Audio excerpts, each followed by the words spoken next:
विजय कौशिक जी, इस खास कार्यक्रम की शुरुआत आपके साथ करते हैं।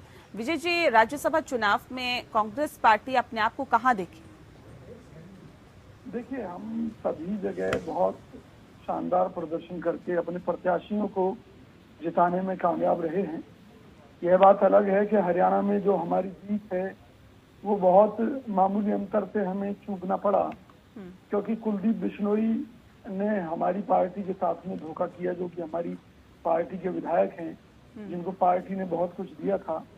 और हमें उम्मीद थी कि जो हमारे जो वरिष्ठ नेता हैं कांग्रेस के, खास तौर पर रणदीप सिंह सुरजेवाला जी, उनके काफी नजदीकी संबंध इन दिनों कुलदीप बिश्नोई से थे, और हम ये मानकर चल रहे थे कि कुलदीप बिश्नोई जो है कांग्रेस के प्रत्याशी को वोट देंगे।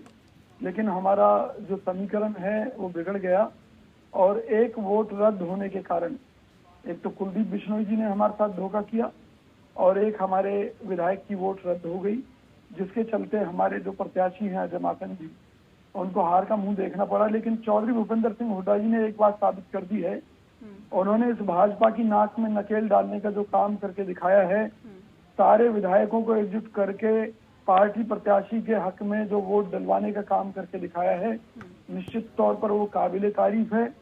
और भाजपा साम दाम दंड भेद हर नीति का उपयोग करके इस चुनाव को जीतने में बेशक सफल रही है कार्तिकेय शर्मा के माध्यम से, लेकिन मैं मानता हूं ये लोकतंत्र की हार है, और कांग्रेस के साथ जो जिस तरह का छल भाजपा ने किया है उसका परिणाम उसे आज नहीं तो कल भुगतना होगा। विजय कौशिक जी, अब सवाल ये भी है, आप कहते हैं हरियाणा में देखिए सामदाम दंड भेद तमाम तरीके अपनाए गए, राजस्थान में क्या हुआ सर?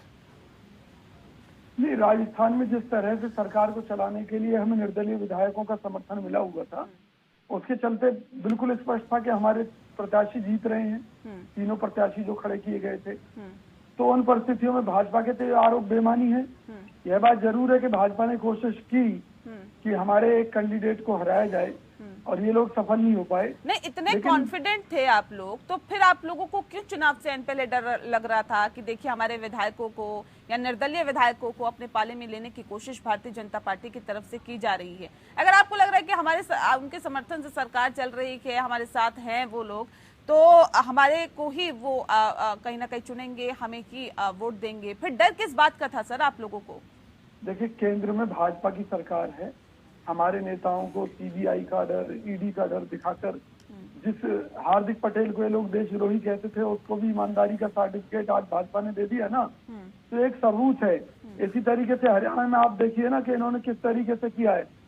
जब मतगणना हुई मतों की, तो उनमें कोई भी वोट खराब नहीं था। बाद में हमारा एक वोट रद्द कराकर किस तरह से साजिश हुई है, जिसका खुलासा अब समय के साथ होगा, तो निश्चित तौर पर भाजपा को हम जवाब देने का काम करेंगे।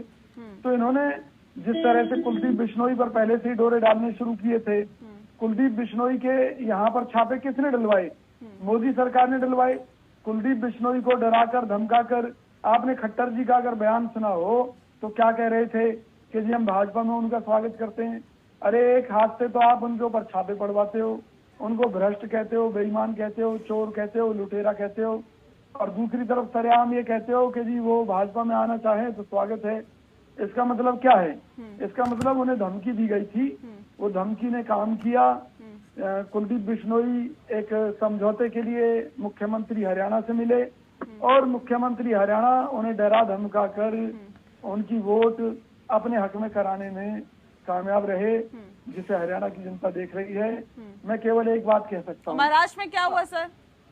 चलिए, यहाँ पर डरा धमका के ले लिया, महाराष्ट्र में मैं कह रहा हूँ ना जी, कहीं धन के दम पर, कहीं किसी सीबीआई के दम पर, किसी ईडी के दम पर, भाजपा का हर जगह एक ही काम है। मैं एक सीधी सी बात कहता हूँ, हरियाणा में भी ये तय था कि आंकड़ों के हिसाब से एक सीट भाजपा को मिलेगी, एक कांग्रेस को। फिर कांग्रेस को इतना धन बल और ये सब मैदान में उतरने की क्या जरूरत थी? मैं एक चीज बड़ी स्पष्ट रूप से कह रहा हूँ कि केवल एक डर था हमें हरियाणा में, सभी को एक डर था कि भी हरियाणा के अंदर आरोप ये लगते थे कि कांग्रेस में गुटबाजी है, तो कहीं हमारे विधायक हमारे साथ दगा ना करें।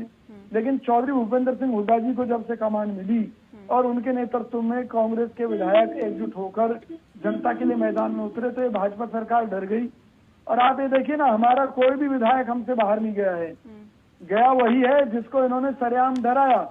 इस राज्यसभा चुनाव से पहले कुलदीप बिश्नोई क्यों मिले हरियाणा के मुख्यमंत्री से, उन्हें धमकी दी गई थी।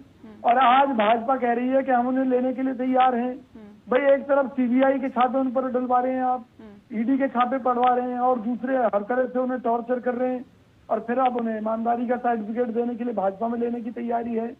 तो सीधा सीधा सा मकसद है, साम दाम दंड भेद, जो भाजपा में जाए वो ईमानदार है, वरना इनकी नजरों में सब चोर डकैत हैं। तो इससे और पहले ईमानदार आपने इस लोगों बात के को ऊपर क्यों भी नहीं उठाया चोर कि डकैती देखिए का कुलदीप आरोप बिश्नोई के लगाते घर छापे मार। ठीक है विजय कौशिक जी, कहाँ कमियां कहाँ खामियां रह गई सर महाराष्ट्र में?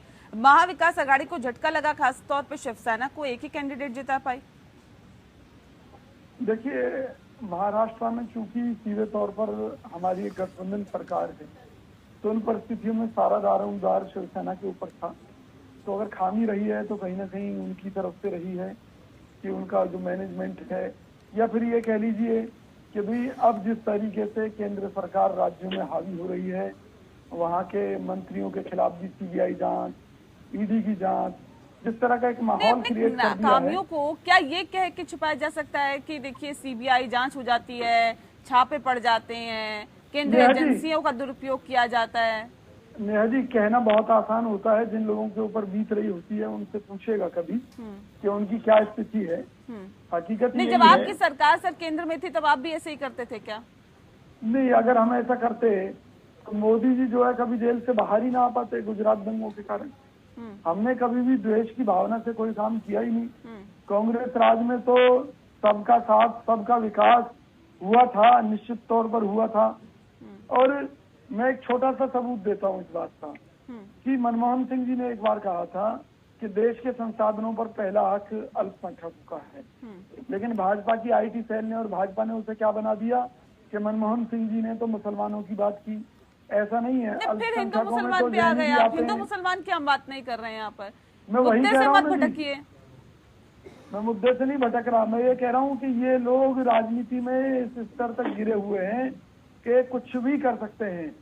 इनके लिए साम दाम दंड भेद जो राजनीति में सोशल इंजीनियरिंग में फेल हुई क्या यहाँ महाविकास आघाड़ी सरकार, ये बताइए? क्योंकि नहीं, मैं ये नहीं मानता, क्योंकि उसका कारण यही है कि भाई कुछ लोग डर की वजह से पाला बदलने पर मजबूर हो जाते हैं। नहीं, अभी खेमचंद जी कह रहे हैं देखिए वो तो महाविकास आघाड़ी की सरकार के साथ खुशी नहीं है, वो बिल्कुल खुश नहीं है।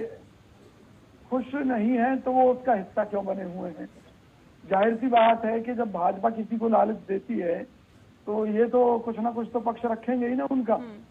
जबकि हकीकत मतलब आप एकजुट रख नहीं पा रहे हैं ना। अगर लालच दिया जा रहा है तो लालच के साथ लोग चले ही जा रहे हैं।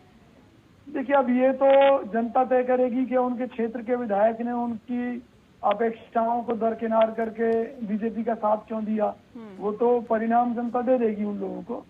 लेकिन जो सच्चाई है वो तो आप भी देख रहे हैं, मैं भी देख रहा हूँ कि कहीं धन चल रहा है, कहीं बल चल रहा है, भाजपा का आज केंद्र में है तो उसका ये दमखम का फायदा उठा रहे हैं। गलत का उन्होंने किस मुंह से ये बोल दिया कि माइनॉरिटीज का प्रथम अधिकार है? कैसे अधिकार है इस देश में? थोड़ी ना कि केवल मुसलमान ही आते हैं। कैसे हो सकता है भैया?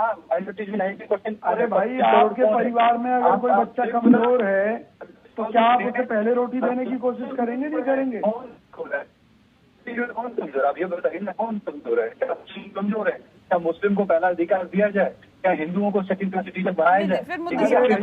आजादी के बाद देश को बर्बाद किया।